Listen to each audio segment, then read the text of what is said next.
We all want a sentence that says, I did this because of this. But very rarely do you get somebody who writes that. It's a topic author Catherine Schweit knows all too well. The former FBI special agent created the agency's active shooter program following the tragedy at Sandy Hook Elementary School. I've worked in this space a long time, and we want the lessons learned out of this. Over the last month, FBI and Metro Police investigators have been analyzing what the Covenant school shooter Audrey Hale left behind. It's my understanding that there's a large volume of material that needs to be gone through. Today, the front door is still boarded up at the home where the shooter lived with her parents on Brightwood Avenue. Search warrants detailing what investigators seized inside, including 30 journals, some with references to school shootings and firearms courses, a suicide note, and 5 Covenant school yearbooks. Investigators also seized what they described as a psych medical folder. While Schweit says it's a large volume of content, it may provide a limited value as investigators consider relevance and potential privacy issues of others. That shooter is gone, but the family is not. So I think you have to include all of that in your consideration of what to release. I know people are anxious to see and hear what might have been written, but I think that is more curiosity than it is kind of forensic value. As much as we want a motive and we want an explanation of why, it's kind of an equal disservice to just randomly release everything. And we've learned from past mistakes that when we release everything, it doesn't necessarily move the motive forward, but it gives the shooter exactly what they want. They get permanent fame and glory out of it. Hi guys, welcome back to the channel. So I wanted to report on this story, the tragic case of the school shooting in Nashville. A few days ago, I think it was over a week ago now, they said that they were going to release the manifesto, albeit redacted in certain places. And I was expecting it to be heavily redacted, to be honest. But nevertheless, they said they were going to release it. They're finally ready to release it. They were just going over the best time to release it and considering, you know, if it would do more harm than good to release it in terms of revealing certain private information and things of that nature. But now it turns out that they have backtracked on that decision. And what is it exactly that they're so concerned about the public knowing? And one thing that really upsets me about this case is they're still talking about the motive. They're still questioning the motive.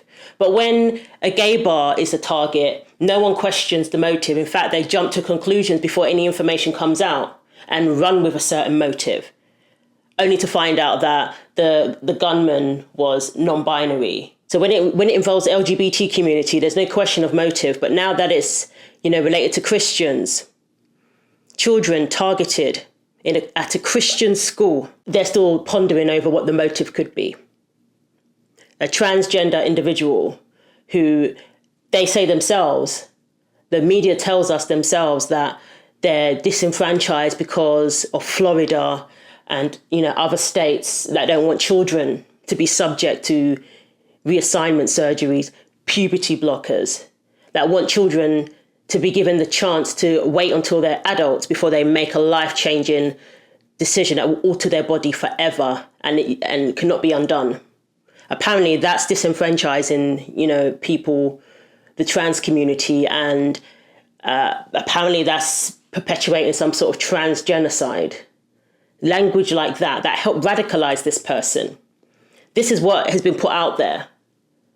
But yet they're still questioning the motive. Even after the shooting happened, we had people saying, oh, it's because of the laws in Florida. It's because of the laws in Tennessee. It's because of the laws in such and such, as if that's somehow a justification. Again, more concerned about the pronouns than the fact that children were targeted, than the fact that Christians were targeted. So Nashville PD say it's pausing plans to release transgender school shooter Audrey Hale's manifesto due to pending litigation. Right. Nashville school shooters Audrey Hale's manifesto will not be released anytime soon due to a pending litigation that was filed this week.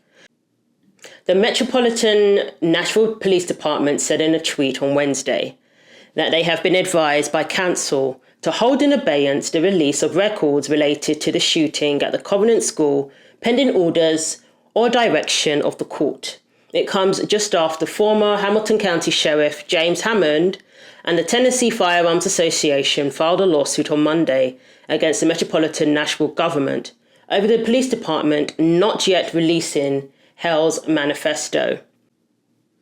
So I find it interesting that this lawsuit has been filed for them to release the manifesto, for them to get an injunction out for them to release the manifesto. And now they're using it to say that they're delaying the release of the manifesto. They're using the court case to now say that's the reason why they're delaying it. But they wouldn't have had to file the lawsuit in the first place if it had just been released.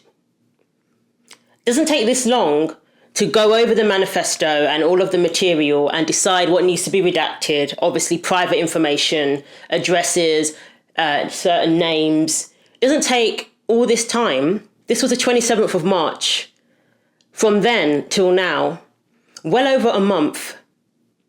And we're still at this point. The lawsuit wouldn't have been filed by the Tennessee Firearms Association had this been released in the first place, in a timely manner. Obviously, there's a reason why it couldn't have just been released straight away without caution. That's understandable, but for it to take this long, and now they're using the very lawsuit that's been filed against them as a reason for delaying it.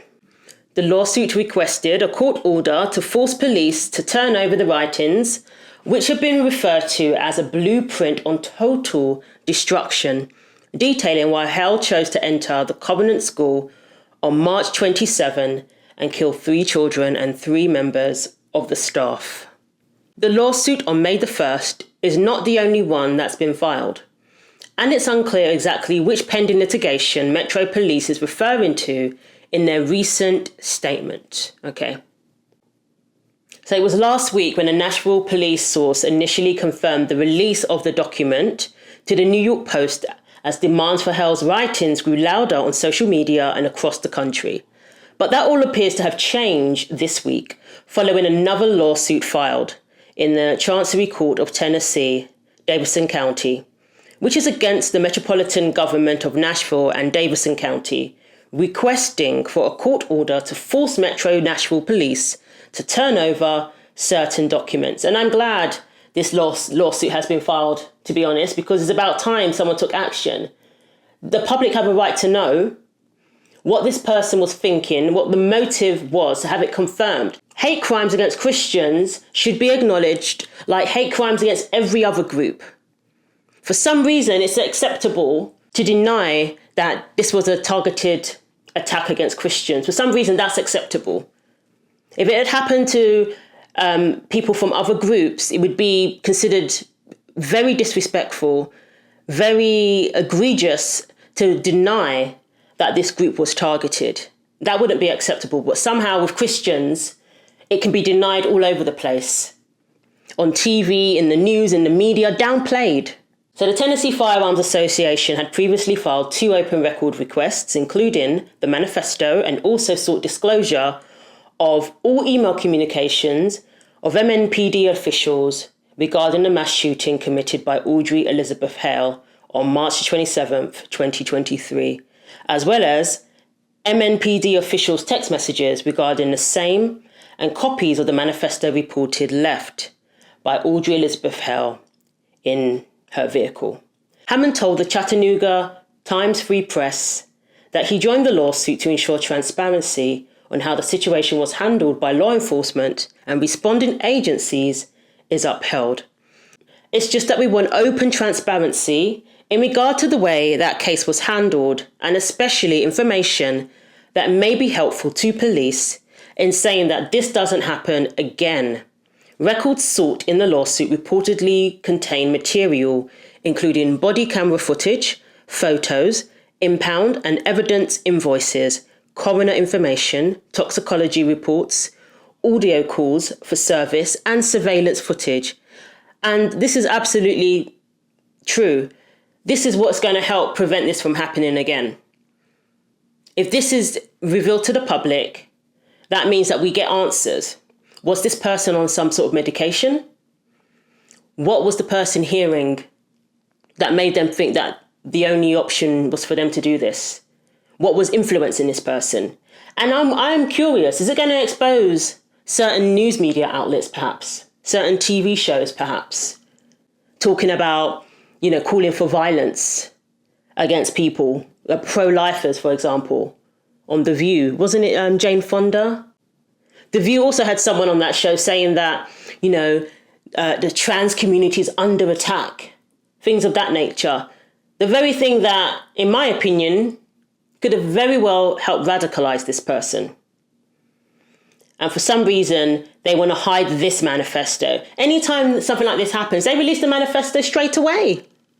They release it straight away. If it's a white supremacist, oh, you bet that manifesto is going to be out there for everyone to see on day one.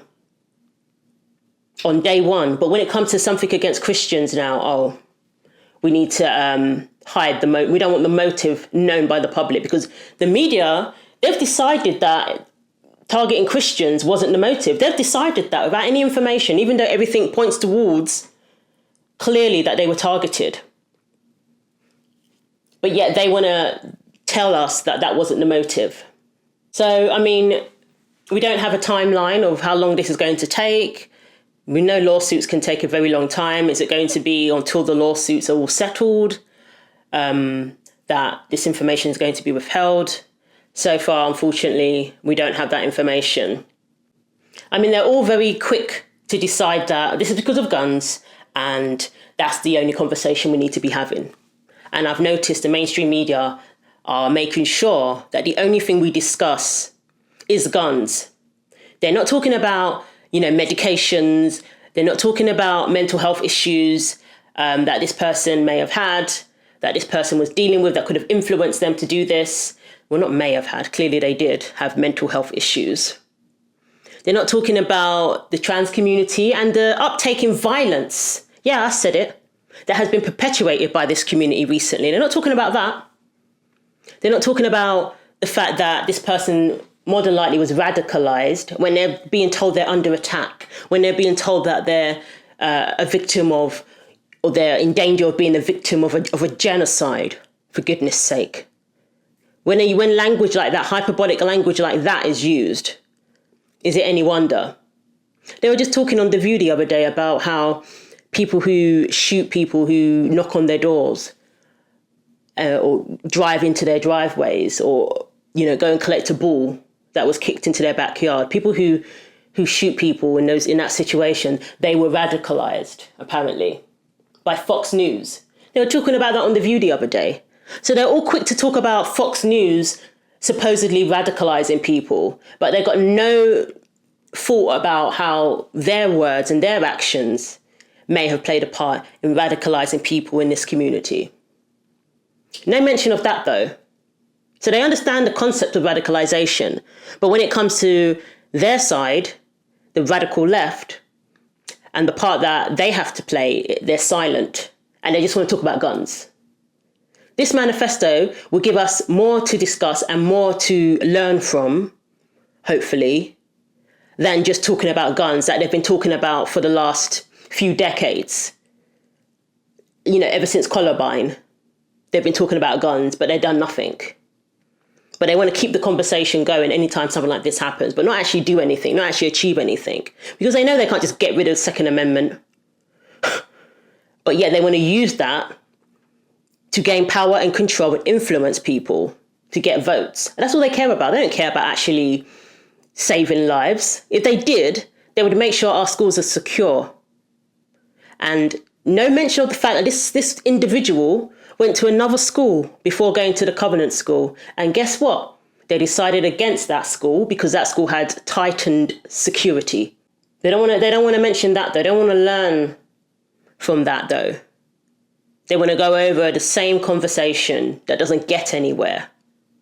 Same old rhetoric. Oh, NRA, the NRA, as if every political party doesn't have interest groups that fund them, that donate to them. Ridiculous. I'm tired of it. I really hope this manifesto is released soon. At the same time, though, I think, they deserve to get taken to court over this. Because it shouldn't have been withheld from the public for this long. So at the same time, I agree with these court cases, personally. And I think it's just an excuse. They could have released this before it got this far. They could have released the manifesto before it got this far, but they chose not to because they don't want information getting out there, certain information getting out there. Probably information that goes against their rhetoric, that goes against the mainstream media's rhetoric. Maybe they've got some people they want to protect. Who knows? So let me know what you think. Thanks for watching. Take care of yourselves, and I'll see you in the next video.